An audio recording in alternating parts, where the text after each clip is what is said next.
Warahmatullahi wabarakatuh.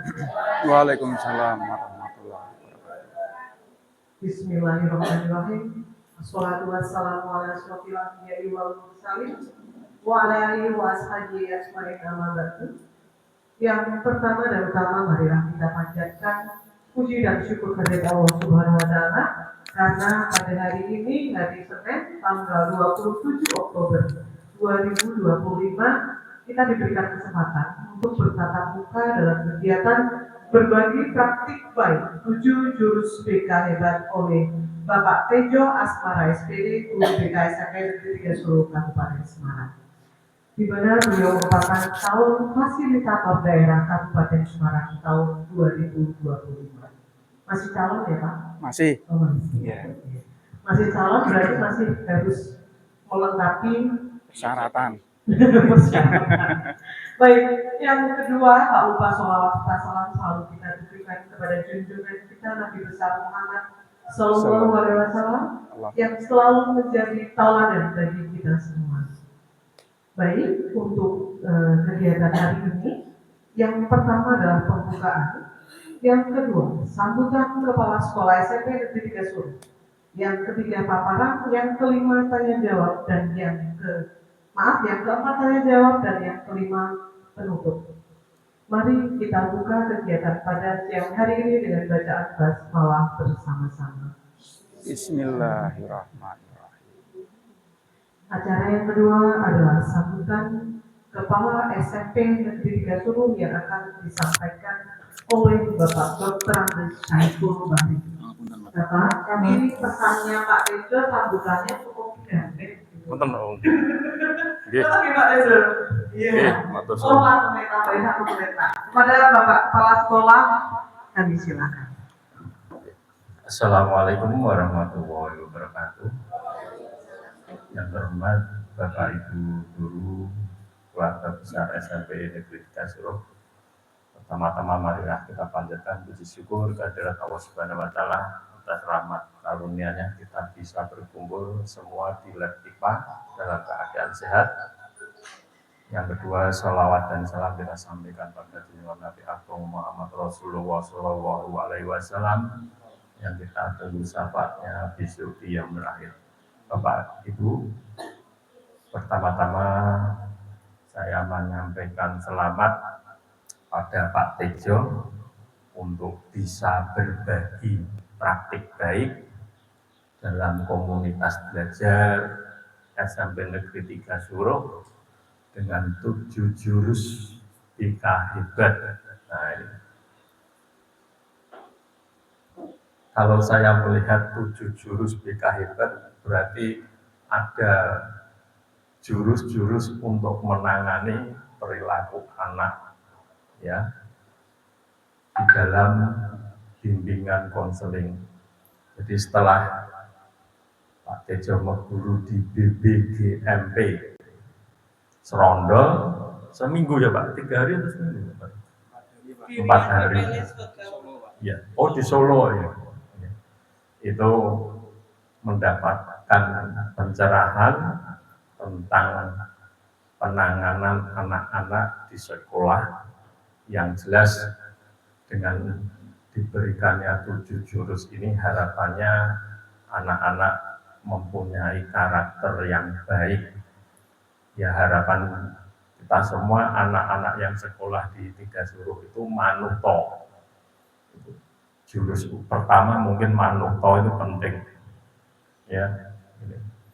Jadi seperti itu. Nah nanti hal-hal yang lain, jurus apa yang akan disampaikan oleh Pak Tejo, kita dengarkan bersama-sama.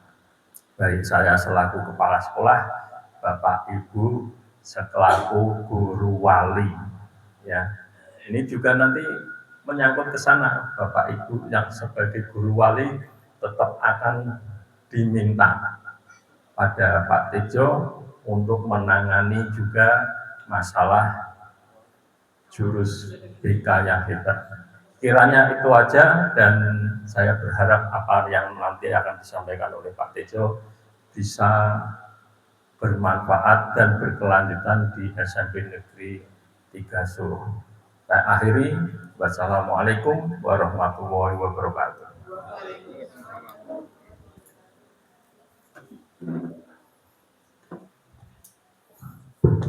Terima kasih kami aturkan kepada Bapak Kepala SDG. Honoremi bareng.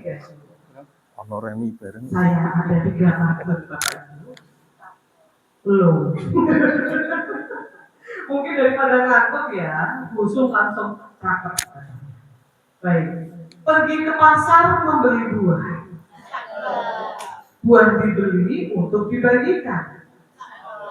Terima kasih untuk kedatangan seluruh. Mari kita mulai praktik yang menawan.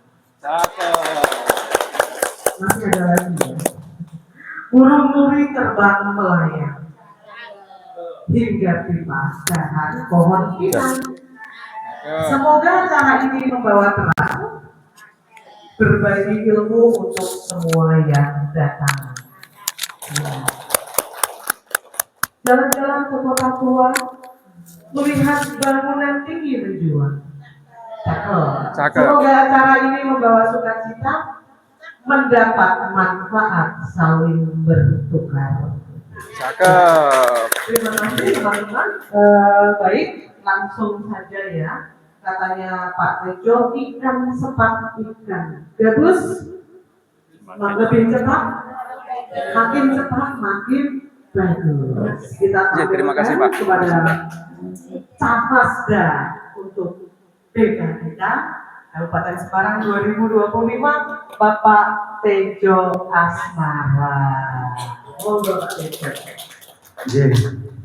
Terima kasih kepada Ibu Ina yang telah memfasilitasi di Kompel Surga Wigel SMA Negeri 3 Solo Tercinta, termasuk kepada Bapak Kepala Sekolah.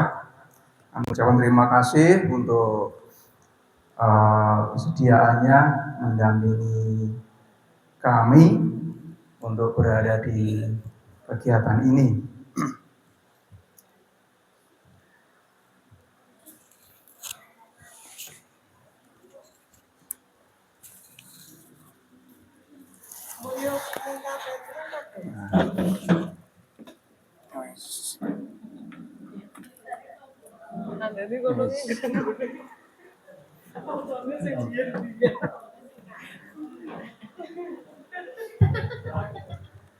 Baik Bapak dan Ibu, izinkan saya untuk berbagi kepada Bapak Ibu semua atas apa yang telah saya dapatkan ketika saya berada di Solo kurang lebih 4 hari 3 malam terkait dengan 7 jurus BK hebat. Nah, untuk itu apa yang ingin kami sampaikan kepada Bapak Ibu semuanya akan kita tayangkan dulu untuk jinglenya ya, sehingga nanti Bapak dan Ibu akan pirsa terkait dengan apa itu 7 jurus BK hebat. Jingle ini produk dari BPGTK.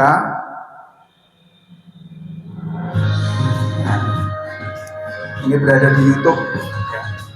Monggo Bapak Ibu bisa tepuk tangan boleh, silakan. Ini nanti ada 7 jurus, ada 7 jurus. Nah, ini.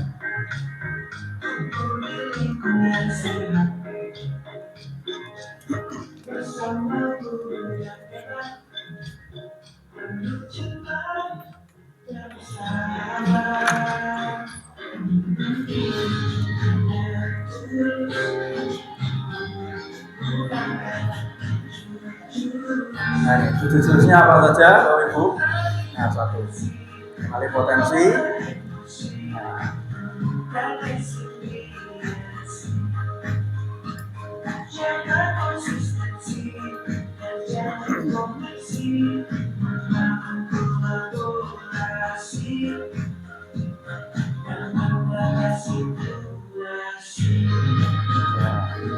Ada 7 Bapak Ibu ya.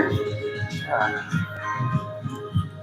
ada 7 sudah diketahui atau belum? Nah, kita stop dulu ya, kita stop dulu.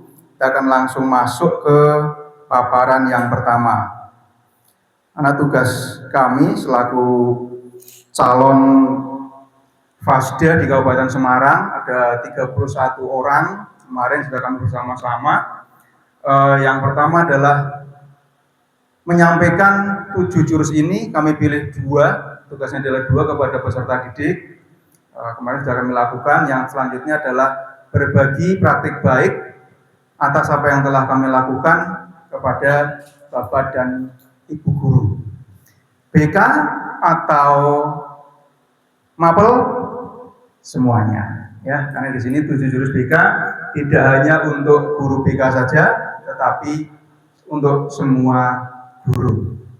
Ini bukan produk tandingan 7 kebiasaan anak Indonesia hebat, tapi produk untuk mendampingi ya, produk untuk mendampingi biar menambah, memantapkan pada aspek-aspek yang lain selain dari 7 kebiasaan anak Indonesia hebat itu tadi. Nah, pada kesempatan ini metode yang kami gunakan adalah metode ARKA. ARKA ini adalah turunan dari metode pembelajaran apa namanya Bu? Berapa ya? Experiential learning. Nah, metode dengan ARKA. Okay. Experiential learning ya. Oke, langsung saja Bapak dan Ibu. Nah, ini tadi sudah kita nonton bareng-bareng. Ini yang pertama adalah ARKA, yang pertama adalah aktivitas. Kita melakukan aktivitas. Nah, selanjutnya Bapak dan Ibu, kita akan menerka. Nah, kita akan saling menerka. Kira-kira ini gambar apa Bapak dan Ibu? Nah, dari 7 jurus tadi kira-kira tentang apa ini? Ya. Ya, tentang anak berkaca ya, berkaca. Mengetahui apa yang ada di dalam dirinya. Kalau ada perbedaan, ya kenali potensi. Betul. Selanjutnya yang kedua. Ya, gambar apa ini Bu dan Ibu kira-kira? Iya, apa Bu? Kelola emosi. Ada hati, ada marah, perasaan ini. Kemudian selanjutnya gambar apa ini Bapak dan Ibu? Nah, tumbuhkan resiliensi. Betul.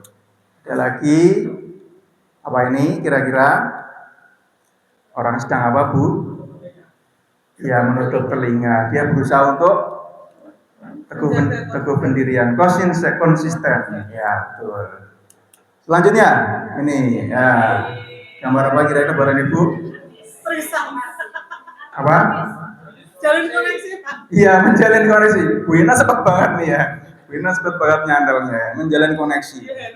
Sesama artis harus jalin koneksi. Ya. Selanjutnya, ini gambar apa, Bapak dan Ibu? Banyak orang membangun kolaborasi. Ya, menatanya belum ya Mas? Ya. Selanjutnya, nah ini gambar apa? Menata kasur. Ya, menata situasi Pak Afik. Ya, karena akan persiapan untuk tidur. Nah, kayaknya seperti itu ya Pak Afik. Ya. Iya, betul ya. Nih, oke Bapak dan Ibu, ini salah satu metode yang pertama dari aktivitas kita, aktivitas yang menyenangkan ya, ataupun mungkin tidak dari Bapak dan Ibu semuanya kira ternyata kita sudah belajar tentang 7 jurus BK hebat. Nah, untuk itu mari kita berefleksi ya. Kira-kira apakah dari ketujuh hal tersebut sudah Bapak dan Ibu lakukan? Sudah kita lakukan bersama-sama? Sudah? Bumia?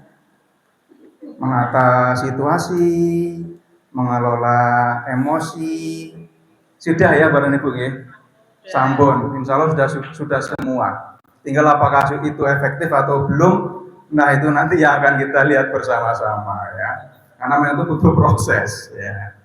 Selanjutnya, refleksinya adalah nanti refleksikan sendiri Bapak dan Ibu semuanya.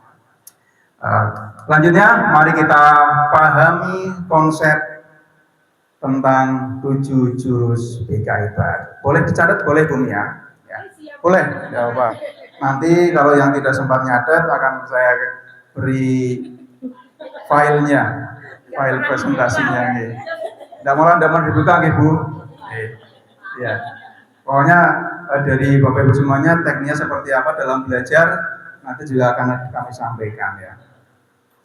Ada nanti. Oke, yang pertama adalah kita masuk ke jurus 1.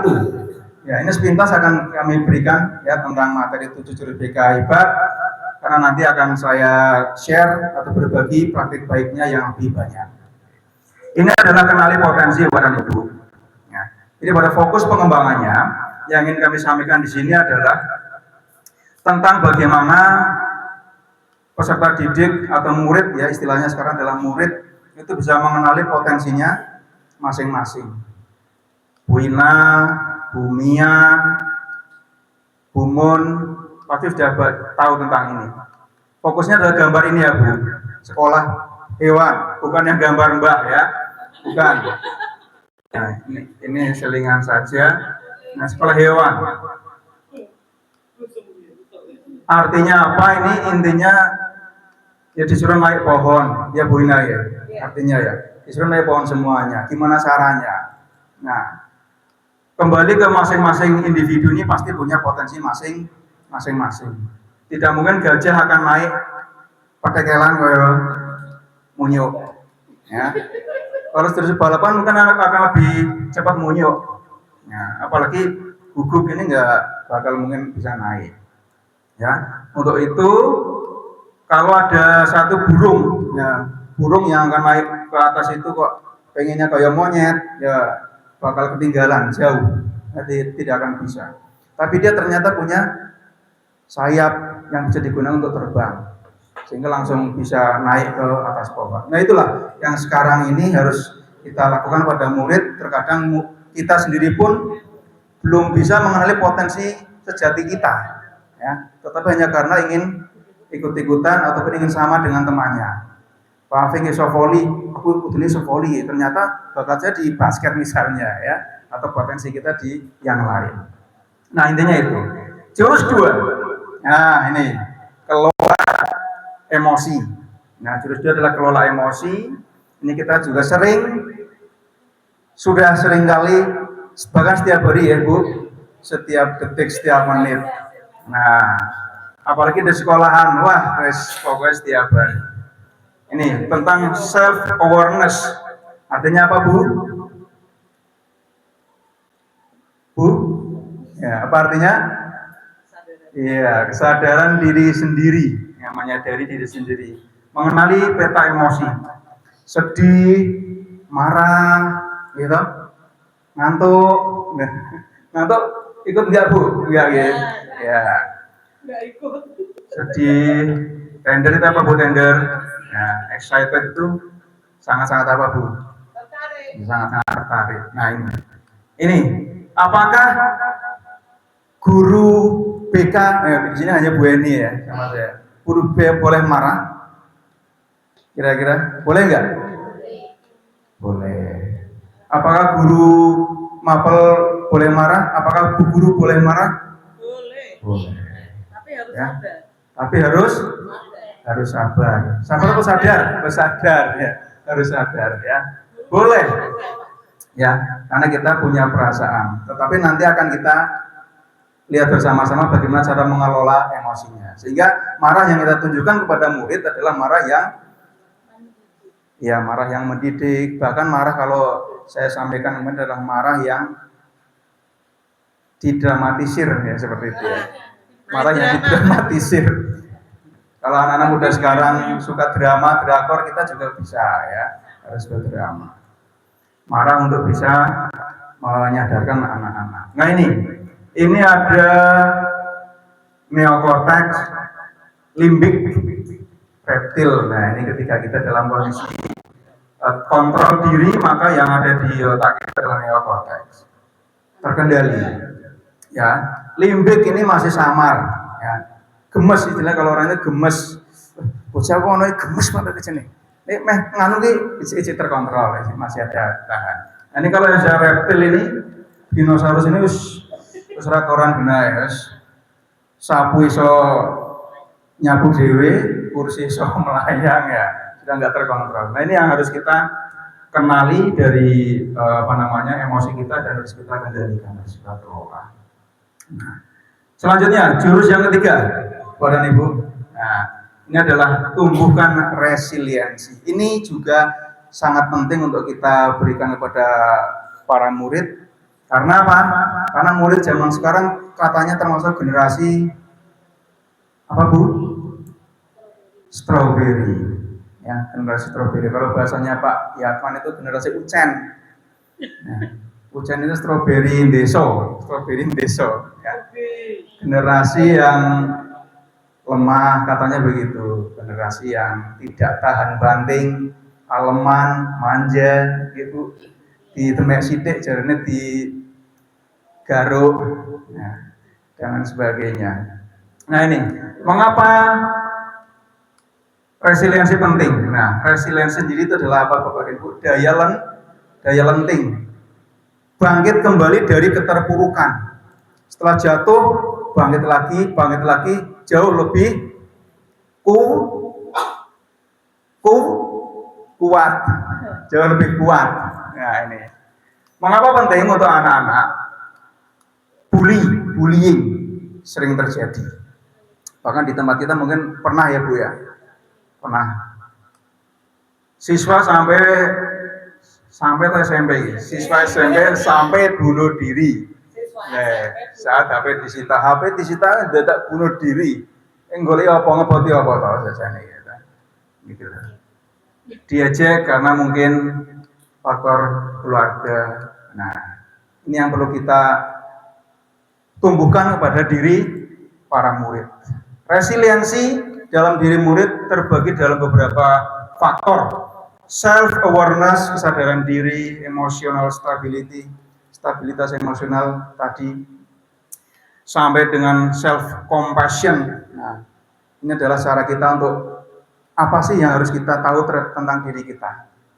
Nah, kita punya diri kita yang harus kita penuhi, apa yang menjadi kebutuhan kita. Nah, ini adalah unsur dari resiliensi, sehingga nanti anak akan tumbuh menjadi generasi yang lebih kuat.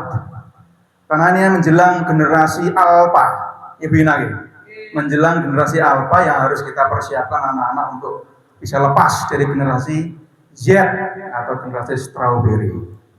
Insya Allah nanti anak-anak kita ke depan sudah menjadi anak-anak yang tumbuh dengan kuat, punya resiliensi yang bagus. Jurus yang keempat, nah, jaga konsistensi kepada Ibu.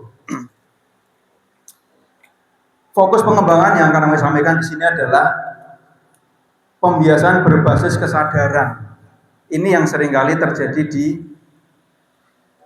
antara murid-murid kita. Kita masih pada tataran apa bumi ya? Rati meremes sedikit lagi. Ngapunten kalau sebut namanya. Ya, hilang sebentar gitu. Ini sudah kembali lagi yang normal ya. Ini. Iya, biasa Pak.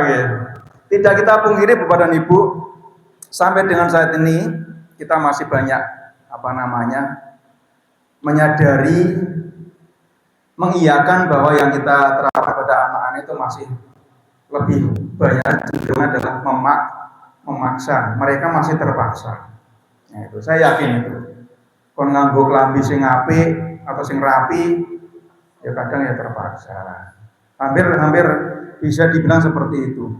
Belum tumbuh kesadaran yang positif dari dirinya.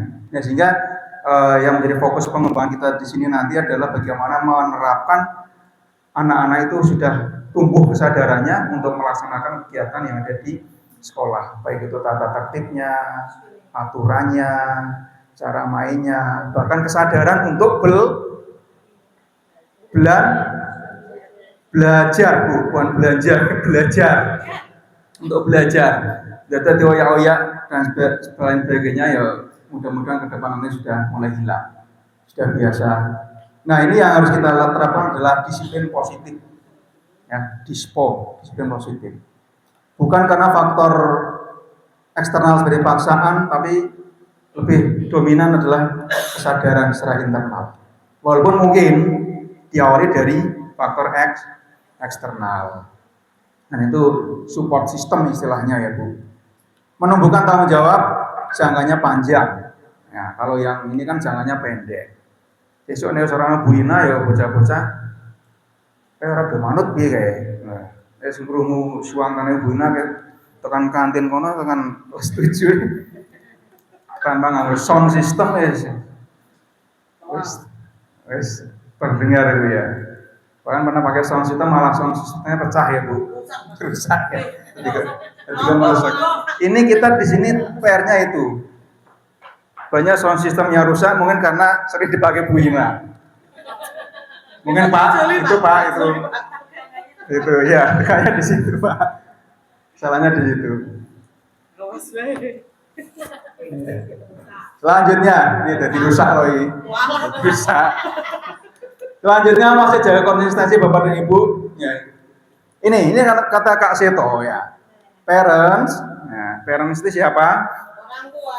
Kita ya, orang tua. Jangan mimpi punya anak penurut. Nah, ini kenapa? Kita justru akan frustasi. Apa iya toh Kak? Ya. Mimpilah punya anak yang mandiri dan bisa kerjasama. Kita rasakan memang begitu Bapak dan Ibu. Tidak kita pungkiri anak kita di rumah kandhani rada angel saiki ya. Rada angel. Ya iki malah urung bayar. Urung bayar internet Pak. ITM. Ya, sebentar. Ya, kualat ya ini. Ya. Orang tidak menentukan masa depan mereka, miring malah ini. Mereka lah yang menentukan kebiasaan mereka dan kebiasaan mereka lah yang menentukan masa depan mereka. Ya, miring. Salah gawe ini. Ya. Gawe ini jam 3 esok tadi pagi jadi miring. Ya. Ini kebiasaan yang membentuk masa depan anak-anak kita, Bapak dan Ibu. Oleh karena itu mulai sekarang kita jaga konsistensinya untuk bisa terbiasa bangun jam pagi. Ya, 7 kebiasaan anak Indonesia hebat, pokoknya itu harus kita tumbuhkan.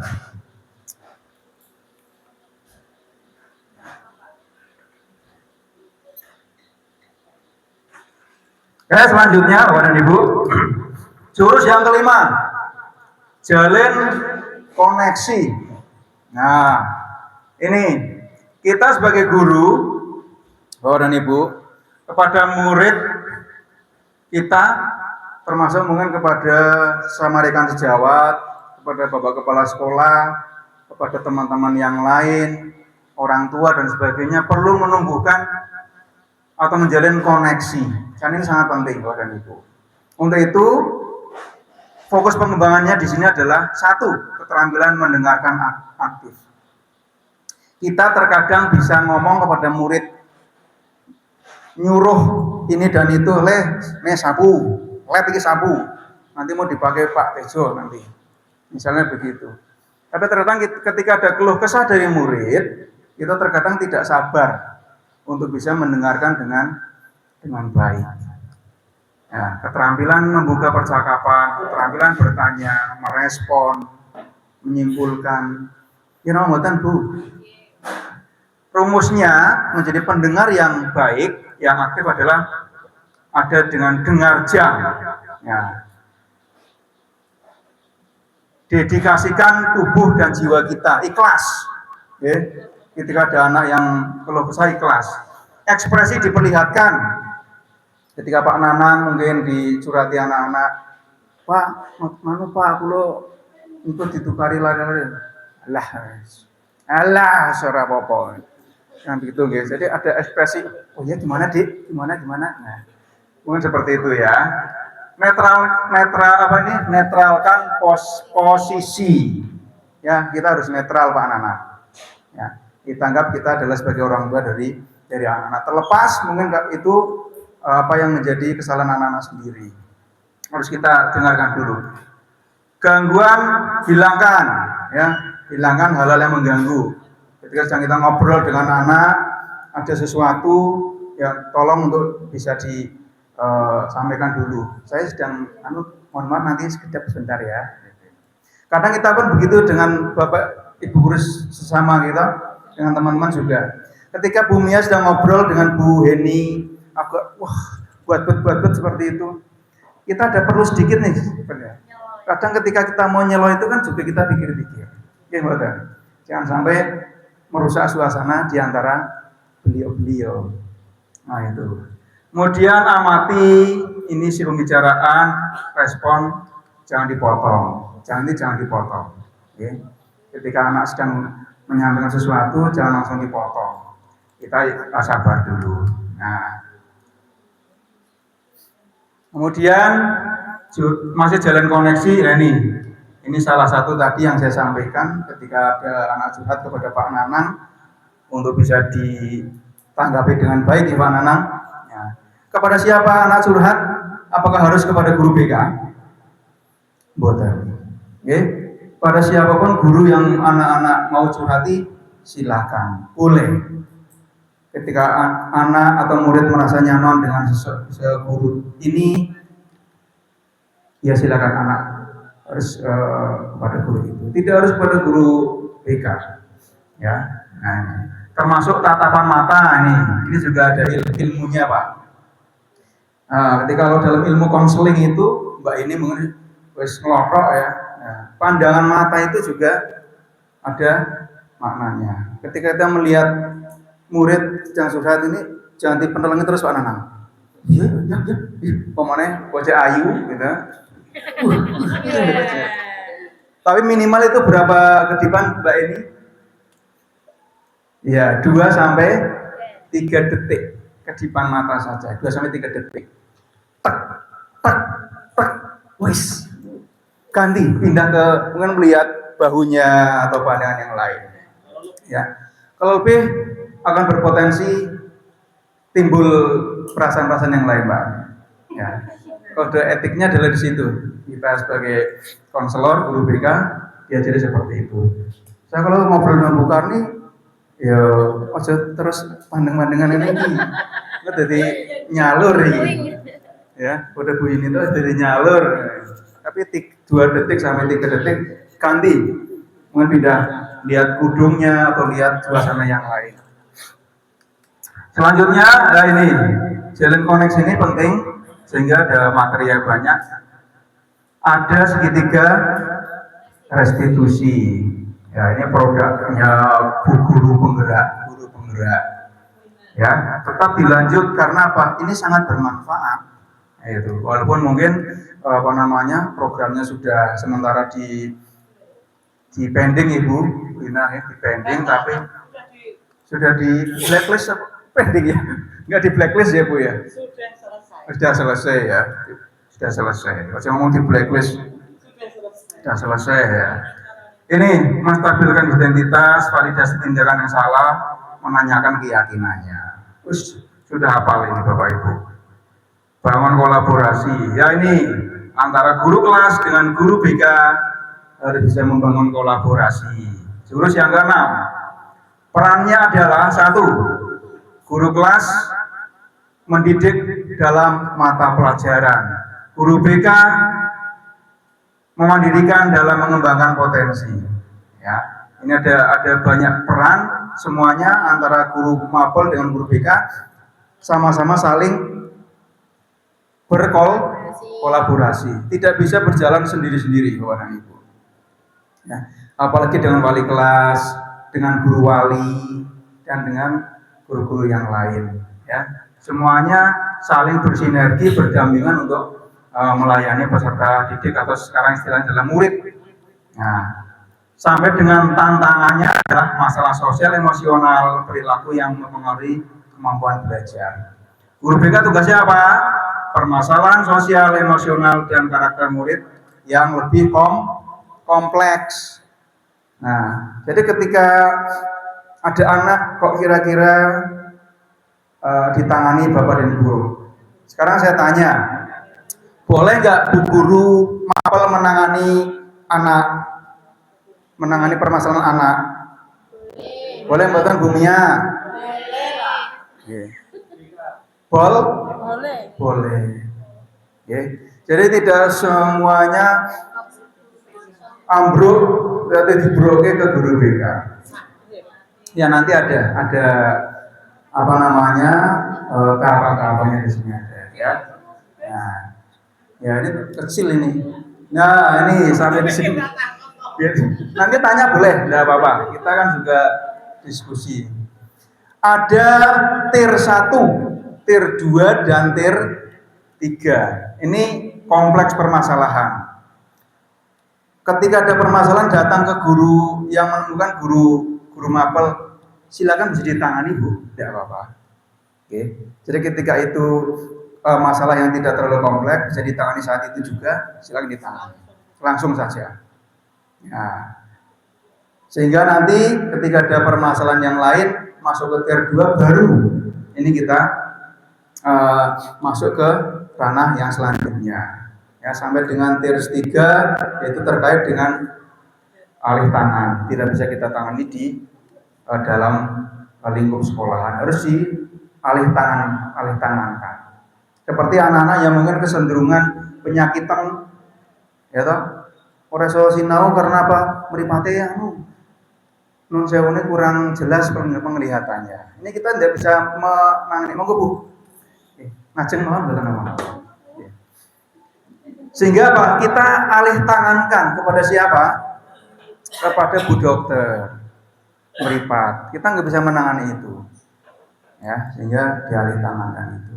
Tetapi kalau kita menangani anak, tentu sedikit masalah ataupun sekecil apapun masalahnya tetap harus kita berkolaborasi,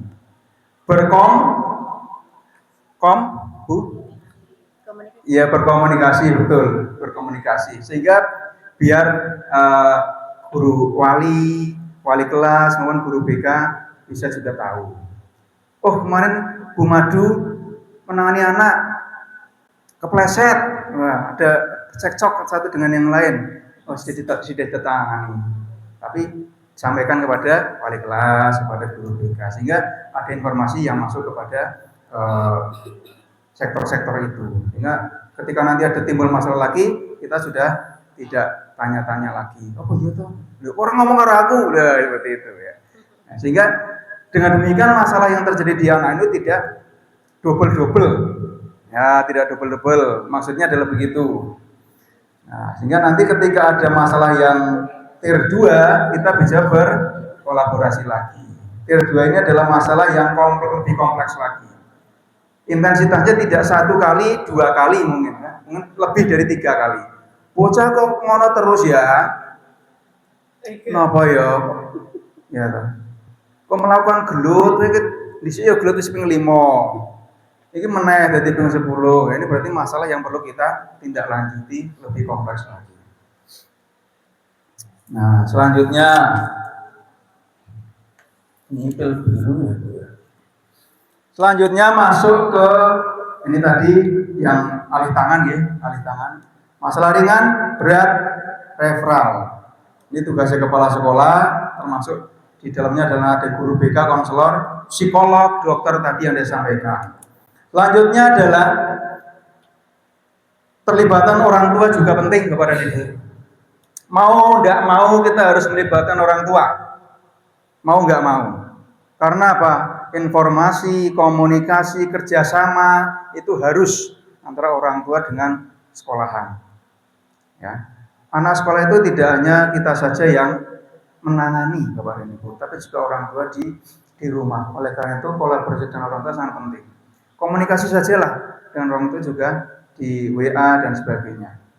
Ya, pelayanan kita juga seperti kemarin ketika selesai LDK anak-anak masih belum dijemput, kita melayani dengan baik kepada Ibu. Jangan sampai pulang sebelum anak-anak dijemput. Itu salah satu pelayanan kita, mengkomunikasikan kepada orang tua. Pak, ini jemput, harus dijemput. Nah, Sehingga apa? Sehingga kita juga harus saling berkolaborasi kerjasama dengan orang tua. Walaupun, nah ini walaupun kadang-kadang orang tua juga malah menjadi Bu ini menjadi tantangan kita. Kadang malah orang tua sok kurang bekerja sama ya Bu. Ya, kadang sok nutupi, melindungi, ngapusi dan sebagainya. Lanjut saja ya jurus yang ke-7. Nah, ini jurus yang terakhir ini ya Bu ya. Jurus yang terakhir, menata situasi. Ini adalah kaitannya dengan tugas kita di sekolah, kaitannya juga dengan sekolahan, harus bisa menciptakan rasa aman, nyaman, mengembirakan. Oke. Nah, ini tidak hapus-hapus enggak. Pokoknya ini perlu kita berikan kepada anak para murid, gitu. Ini. Walaupun memang sulit ini, memang sulit. Kemarin sudah diterapkan oleh Bapak Kepala Sekolah, kita akan pasang kamera nih Pak ya, di sudut-sudut. Nah, yang kira-kira berpotensi pembulian, pemalingan atau pelompatan pagar. Nah, nanti akan dipasang CCTV di sudut-sudut yang diprioritaskan. Nyaman. Nah, anak-anak bisa nyaman berada di sekolah ini. Ya, sampai dengan saat ini anak-anak insya Allah sudah nyaman. Termasuk Bapak Ibu guru juga nyaman, harus nyaman. Juga harus aman. Ini lagi duit ning meja ya ditinggal neng pasar, ditinggal neng TU aman, ora ketar-ketir, nyaman. Ini menggembirakan ya, menyenangkan. Nah, harapannya begitu. Nah, ini di sekolah kita ada 3 faktor Bapak dan Ibu. Yang pertama adalah ada ancaman, yang kedua adalah ada kerentanan, yang ketiga adalah kapasitas. Ya, jadi unsur yang akan membentuk sekolah kita maju menjadi sekolah yang luar biasa adalah ini. Kita bisa mengantisipasi ancaman. Ancaman itu dari mana? Dari faktor eksternal yang tidak bisa dikendalikan. Nah, ini adalah ancaman. Contohnya apa Bapak dan Ibu? Ada ancaman yang dari alam misalnya, gitu. Ancaman dari puting beliung, gitu. Ancaman dari mungkin pencurian. Insya Allah di tempat kita nggak ada, gitu. Ini ancaman ada motif-motif tertentu dalam tubuh kita, gitu. Nah, kemudian kerentanan ini bisa dari faktor internal. Ini bisa dikendalikan, insya Allah bisa dikendalikan. Mungkin juga kurangnya kesadaran, kurangnya wawasan, kurangnya saling komunikasi antara satu dengan yang lain, timbul gap-gap di antara kita di sekolah lain. Kalau di tempat kita insya Allah nggak ada, aman insya Allah. Ini juga kerentanan bahwa ini akan menimbulkan kegundahan dalam jiwa sekolah, titik-titik lemah yang perlu perbaikan. Yang ketiga kapasitas. Ya, ini yang perlu kita wujudkan. Kesadaran kita, kemudian kebijakan. Nah, kebijakan sekolah harus bagaimana, ini ranahnya Bapak Kepala Sekolah sebagai penentu kebijakan untuk bisa membangun sekolah ini menjadi lebih baik dari sebelumnya. Kemudian fasilitas. Nah, kemudian apa ini? Orang ketok tupang sirah. Oh ya, fisik nah gitu ya. Fisik apa ya? Sarana kelihatannya ini. Sarana dan fisik ya. Nah, ini. Pokoknya itu. Dan ini juga masuk pada segitiga restitusi tadi. Masuk ke dalam sisi tata kelola. Nah, kemudian ada sarpras, ada edukasinya. Ini akan membangun sekolah kita menjadi lebih baik. Sekarang sudah baik di nahkodai oleh Bapak Kepala Sekolah. Bapak Saiful Bahri ke depan nanti terus baik, dapat tambah baik. Nah, ini yang perlu kita doakan untuk semuanya. Itu perlu kita tata situasinya Bapak dan Ibu. Nah, sekarang kita masuk pada metode yang selanjutnya yaitu aplikasi. Ya, ini yang harus kita aplikasikan bersama pada Bapak dan Ibu. Ya, dari yang tadi saya sampaikan, yang harus Bapak dan Ibu aplikasikan adalah 1. Penerapan 7 jurus BK Hebat. Ini untuk siapa, Bapak dan Ibu? Untuk anak-anak. Ya, untuk Bapak dan Ibu guru BK, Bu Heni, ya, dan Bu Setiati, nah, dan Pak Tejo, Selali, Pak Dewi. Gitu. Nah, kemudian yang kedua, sinergikan pada mata pelajaran Bapak dan Ibu. Ya, ilmu-ilmu tadi yang sudah kami sampaikan, monggo bisa disinergikan, diincludekan di dalam proses mapel pembelajaran Bapak dan Ibu. Oke. Sehingga harapannya dari jurus 1 menggali potensi sampai dengan menata situasi bisa diterapkan di proses pembelajaran Bapak Ibu di kelas. Gali potensi anak-anak di mapelnya Bumia.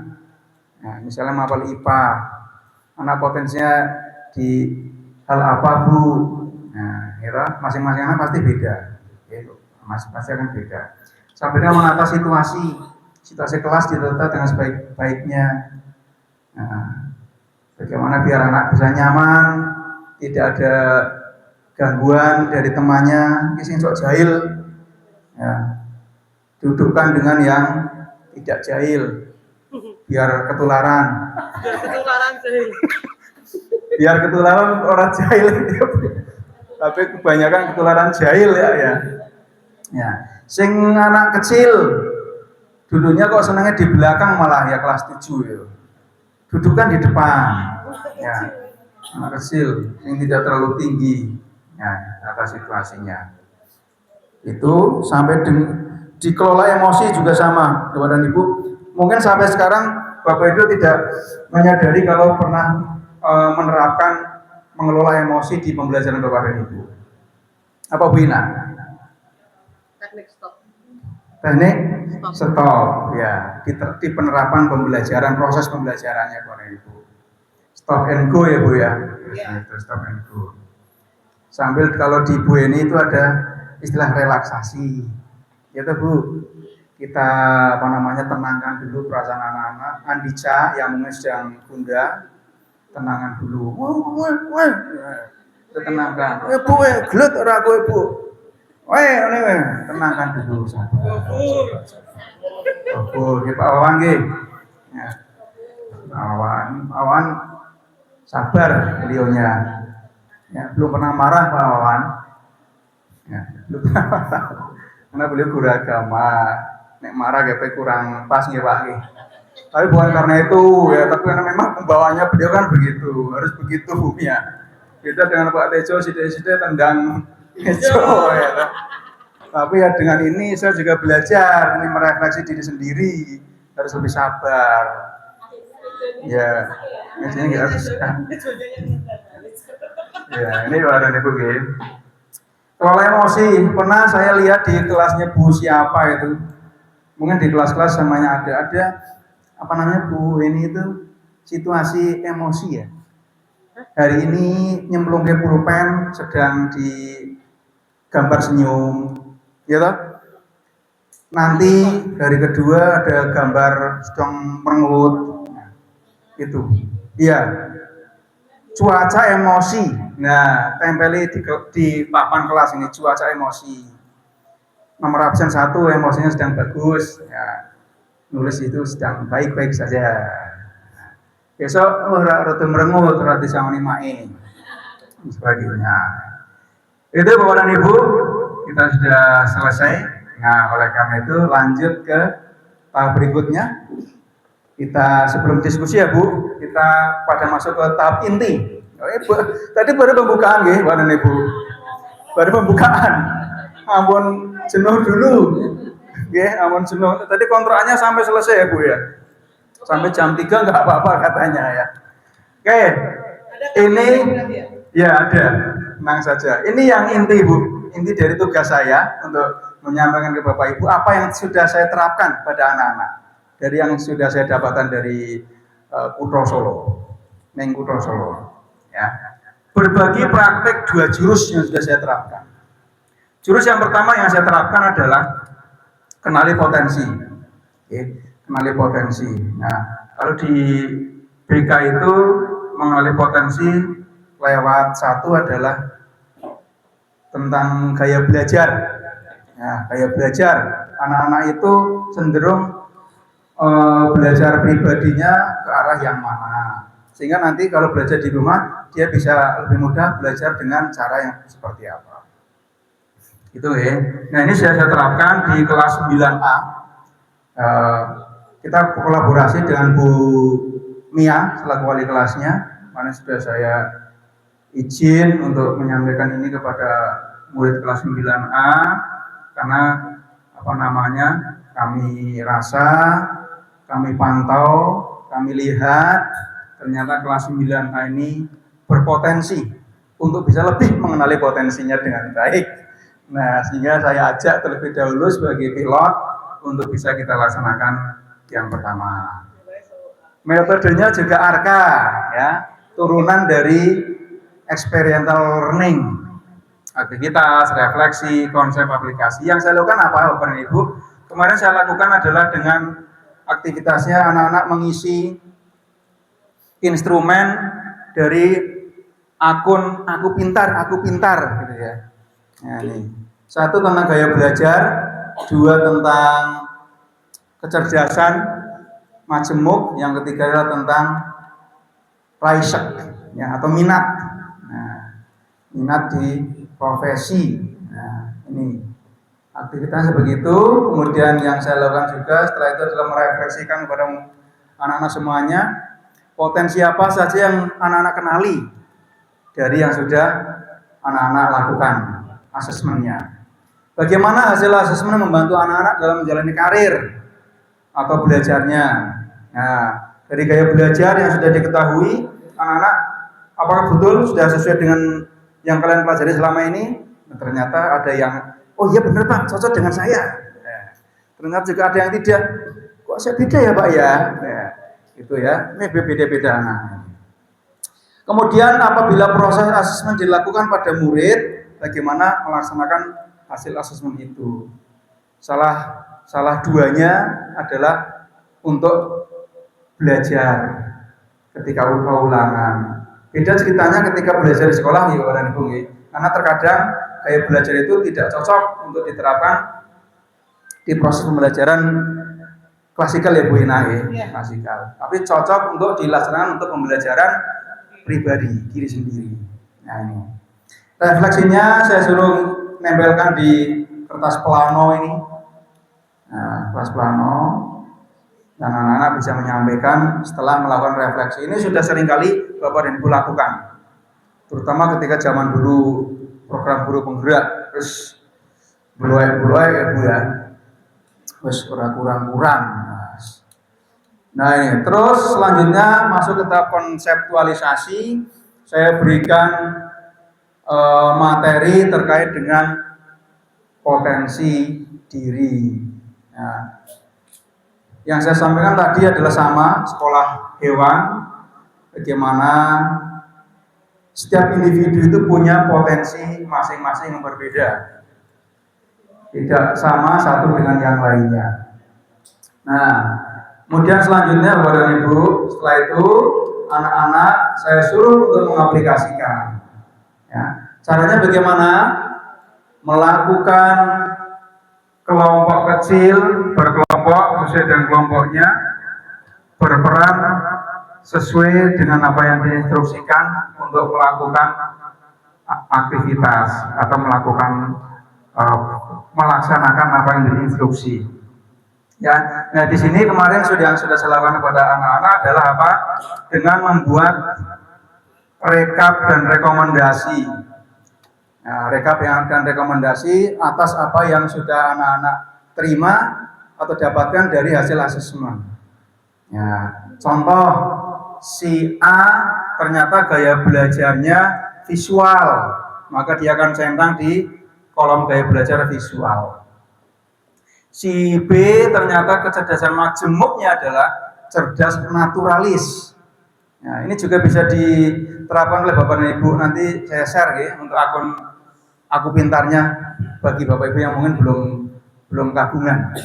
Cocok nggak kira-kira setelah dapat hasilnya? Pak Nanang misalnya. Ya. Harusnya Pak Nanang ini cerdas naturalis Pak ini. Ya. Karena beliau orang seni. Suka gambar-gambar gunung biasanya Pak Nanang. Itu gunung. Nah, apakah cocok? Apakah nanti ternyata beliau cerdas kinestetik? Kita juga nggak tahu. Ya, nanti bisa diterapkan. Nah, setelah itu anak-anak saya suruh untuk bisa merekomendasikan masuk ke ekstrakurikuler. Dia cerdas majemuknya di bagian apa? Maka cocok ekstrakurikulernya adalah di mata kurikuler apa. Nah, kalau kinestetik biasanya dia masuk di kegiatan olahraga. Ya.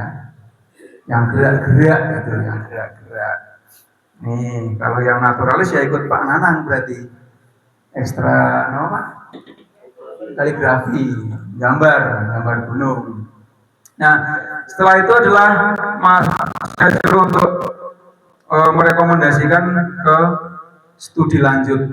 Ini contoh saja yang saya terapkan ini. Ya, saya buat kepada anak-anak kartu rencana masa depan Bapak dan Ibu. Jadi kemarin saya tidak mengikuti contoh dari yang sudah saya dapatkan dari Pak Guru saya yang dari Solo, tapi saya modifikasi seperti ini. Ya, jadi saya anak-anak buat kartu rencana masa depan. Dan mulai saat ini anak-anak terkait dengan setelah hasil asesmen dia masuk ke ekstra apa, kemudian setelah itu akan masuk ke apa ini? Sedoman lagi. Oh Bu, selali. Ya nggak kelihatan ya. Yang pada endingnya nanti adalah akan masuk ke perguruan tinggi mana? Perguruan tinggi mana? Nah ini, oh ini profesi Bu. Ini contoh cita-citanya akan menjadi apa? Gitu. Kemudian ini adalah masuk ke sekolah lanjutan. Setelah dari SMP akan masuk ke SMK atau SMA dengan jurusan yang tentu sesuai dengan apa yang dia minati, apa yang dia potensi dari hasil asesmennya.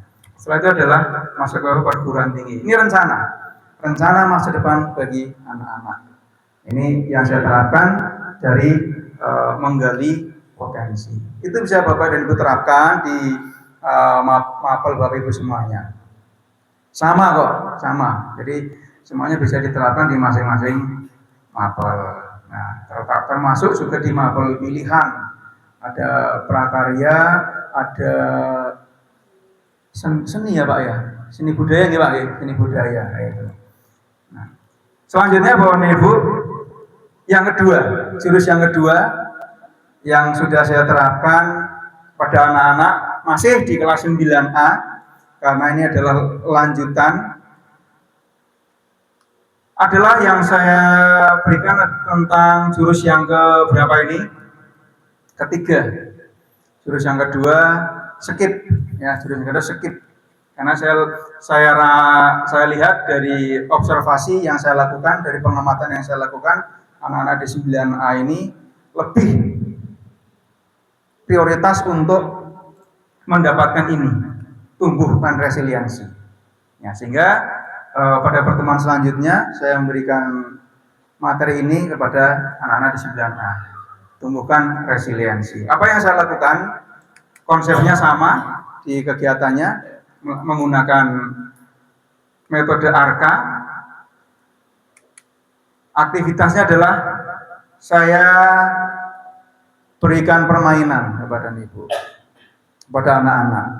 Sehingga tadi yang aspek menggembirakan itu di sini bisa mulai muncul, menyenangkan, menggembirakan bisa muncul. Walaupun memang secara tidak nyana oleh peserta anak-anak atau murid, mereka sedang belajar untuk menerapkan resiliensi. Nah, belajar bagaimana? Belajar bangkit kembali, belajar untuk menjadi lebih kuat. Setelah kartu disusun menjadi sebuah menara, tiba-tiba ambruk, ya, ambruk meneh. Ya. Tapi setelah itu bangkit lagi, waktunya masih ada. Nah ini, sehingga harapannya adalah bangkit menjadi lebih kuat dari sebelum-sebelumnya. Daya lentingnya mulai terbangun dengan menyusun kartu ini. Ya. Kemudian setelah itu ini di aktivitasnya Bapak dan Ibu adalah menyusun kartu. Ya, nanti di mapel Bapak Ibu juga sama Bu, bisa dipakai kartu juga bisa, pakai modifikasi yang lain juga boleh, juga bisa. Yang sesuai kreativitas masing-masing pokoknya. Bisa dibuat best practice juga Ibu lagi, buat best practice. Ya. Saya dulu juga pernah membuat itu juga dari kartu ini.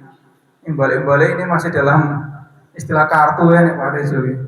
Dulu kartu remi saya buat untuk kartu bicara. Jadi untuk apa namanya? Untuk memacu anak-anak bisa lebih percaya diri di dalam berbicaranya dengan orang lain. Tampil ke depannya bisa lebih percaya diri. Itu. Ini kartu remi saya modifikasi menjadi kartu bicara. Puter, dikocok, di apa namanya? Gilir. Ada instruksinya di dalam kartu. Instruksinya apa? Ya, nanti dibaca untuk dilakukan di depan anak-anak yang lain. Nah, setelah itu saya lakukan refleksi dan diskusi Bapak dan Ibu tentang apa itu yang sudah didapat oleh anak-anak dari bermain kartu. Ya, oh gimana perasaannya nak? Wah saya sebel Pak. Ini kok ya ambruk lagi Pak. Aduh sebel saya, sedih dan sebagainya. Tapi apakah tumbuh lagi untuk lebih bangkit, pengen bisa lagi, pengen menyusun lagi, pengen Pak. Nah, gitu ya. Kemudian refleksinya juga saya tuliskan di kertas apa namanya ini? Apa Bu? Sticky note ya? Ya sticky note. Kemudian ditempelkan juga di kertas plano atau di mana juga boleh, silakan ya. Kemudian saya berikan konsep resiliensinya, ya, konseptualisasi dari resiliensi. Saya setelkan video tentang orang yang lari kok jatuh, ya, tapi dia mau bangun lagi, niat lagi untuk lari lagi, bahkan sampai pada endingnya dia bisa menjadi juara juara 1. Ya. Contoh-contoh videonya seperti itu, biar anak-anak lebih tertarik, gitu ya, biar lebih tertarik. Setelah itu saya berikan materinya juga tentang resiliensi seperti tadi yang saya sampaikan kepada Bapak dan Ibu. Ini yang ingin saya sampaikan juga terkait dengan ujian ini Bapak dan Ibu. Kalau grow mindset sudah pernah ya, karena ini kaitannya dengan grow mindset yang sudah diberikan Bu Siti Munjayana kemarin, ya, dan fixed ya Bu ya, fixed mindset. Nah kita yang lebih harus kita tonjolkan adalah atau kita tumbuhkan adalah grow mindset. Growth ya. Growth mindset.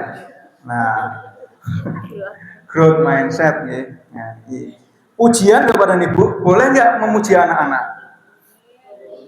Boleh. Ya. Tapi apa? Ya ada tapinya, ya. Jangan hanya memuji belak-belakan atau blok-blokan. Karena apa? Karena itu akan menghilangkan semangat dari anak-anak, malah justru menghilangkan semangat. Ini ya. Jadi ini sudah disampaikan Bu Mun tentang grow mindset. Nah ini sama. Nah ini yang tadi pujian Bapak dan Ibu. Siswa yang mendapat pujian dari guru saat menyelesaikan suatu soal. Nah ini terkadang malah mengalami penurunan motivasi. Tapi yang harus lebih ditonjolkan tidak hanya sebuah pujian, tapi apa? Dukungan. Yang cenderung lebih berani mengambil risiko dan tidak takut salah. Ya. Kalau anak dipuji terus, lama-lama dia akan malah justru lemah. Tapi kalau mendapat kata-kata dukungan, motivasi, dia justru lebih bangkit lagi. Oh bagus nak, bagus, karena kamu pintar. Dia akan merasa dia sombong, bangga karena dia pintar. Tapi beda ceritanya ketika komunikasinya adalah, oh bagus nak, kamu sudah baik karena memang kamu kemarin sudah berusaha dengan sebaik-baiknya. Wes sinau toh, ngomongin wes sinau wayangan toh, ya, sehingga kamu sekarang sudah bisa. Itu salah satu kalimat yang mungkin lebih tepat ketika kita akan memuji anak-anak. Begitu Bapak dan Ibu, ini pujian, sampingnya adalah dukungan, kalimat dukungan. Ini yang lebih kita tonjolkan pada anak. Nanti materinya saya share saja Bapak dan Ibu. Kemudian ini lembut dan tegas ketika kita mendidik anak Bapak dan Ibu. Ini tantangan kita, baik di sekolahan maupun di rumah. Wes iki tantangan kita sebagai orang tua. Gitu. Saya juga merasakan dewe, wah, ya, ngene ternyata ya, jadi orang tua gitu, Pak Wawan. Ya. Kita menerapkan tegas, ya kudu tegas. Tidak lembut, ikutin lembut, ya. Seharusnya yang kita terapkan adalah tegas dan lembut, Bapak dan Ibu. Ini, ternyata ini juga, wah, luar biasa, angel, kita terapkan, gitu. Harus berani Pak Nana, insya Allah tahun depan Pak. Ya, besar, insya Allah besar. Nah, ini. Kita masih cenderung di sini. Ya, mana. Ya, ini ya. Ini, mana Bu. Ya, tegas, tidak lembut. Nah, kadang masih seperti itu. Ya, bocah gandengnya angel mana ya. Jadi getak sih. Kemudian setelah itu saya terapkan pada anak-anak aplikasinya tentang memupuk resiliensi. Mereka saya suruh untuk menerapkan ilmu burger. Ya, lapisan burger ada 3. Ya, ketika mereka sedang terpuruk, mereka harus bisa mengapresiasi diri sendiri. Tidak apa-apa. Memang itu sedang mendapatkan seperti itu dari Allah. Tidak apa-apa. Tapi kamu harus koreksi. Kenapa kamu begitu? Ada yang masih kurang dalam diri kamu. Ya. Setelah itu apresiasikan, sudah bagus. Ya, tinggal dilanjutkan lagi. Besok jangan sampai terjadi hal-hal yang seperti tadi. Nah, setelah itu anak-anak saya suruh untuk membuat diary. Nah, diary resiliensi. Ya, selama 1 minggu ke depan, anak-anak saya suruh untuk membuat diary. Ketika mereka terpuruk dalam 1 minggu ke depan secara berkesinambungan, saya suruh untuk menuliskan di diary-nya masing-masing. Ya, sehingga mereka mungkin akan tumbuh. Nah ini, my diary resiliensi Sheila on 7 day. Ya, on 7 day ya Bu ya, on 7 day. Nah ini, mereka sedang membuat ini konsepnya. Yang membuat diary-nya. Nah, ini contoh diary-nya jadi diary yang sudah dibuat, feedback-nya juga sudah ada dari anak-anak. Nah, ya, ternyata sudah selesai Bapak dan Ibu. Itu yang sudah saya terapkan di kegiatan pengimbasan kepada anak-anak Bapak dan Ibu dari 7 jurus BK hebat yang sudah saya terima, sudah saya terapkan pada anak-anak. Dan ini saya bagikan kepada Bapak dan Ibu semuanya, baik guru bimbingan dan konseling sesama maupun kepada Bapak dan Ibu guru mapel yang lainnya. Sehingga nanti harapannya setelah ini Bapak dan Ibu bisa mengaplikasikan apa yang kira-kira cocok untuk diambil oleh Bapak dan Ibu, bermanfaat untuk di pembelajarannya, monggo silakan bisa diterapkan di mata pelajaran Bapak dan Ibu masing-masing. Kalau nanti ada hal-hal yang perlu disampaikan, dikomunikasikan, dikolaborasikan dengan kami di guru bimbingan dan konseling maupun di leader sektor yang lain, nanti bisa kita komunikasikan di pertemuan yang lebih lanjut lagi.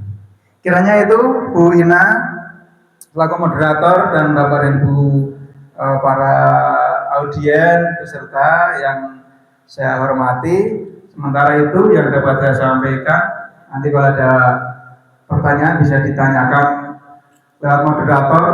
Kalau tidak bisa sekarang kita lakukan karena waktunya sudah mepet, ya nanti diimbu dulu Bu, di akomodir dulu, pertemuan selanjutnya kita bahas lagi bersama-sama. Mohon terima kasih atas perhatiannya, atas apresiasinya, atas partisipasinya.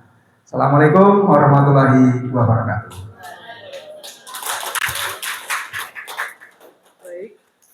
Luar biasa ya dari Pak Tejo.